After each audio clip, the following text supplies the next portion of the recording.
আসসালামু আলাইকুম দর্শক, আজকে আমি আপনাদের দেখাবো ডাবের শাঁস মাখাই কেমনে খাই।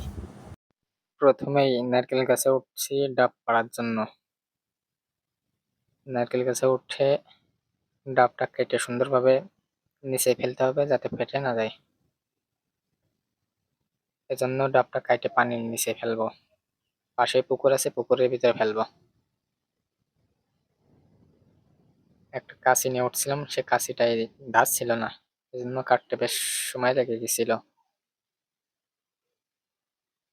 বেশ খানিক সময় লাগছিল কাটতে। লাস্টে যে কোপায় কোপায় কাটতে হইলো।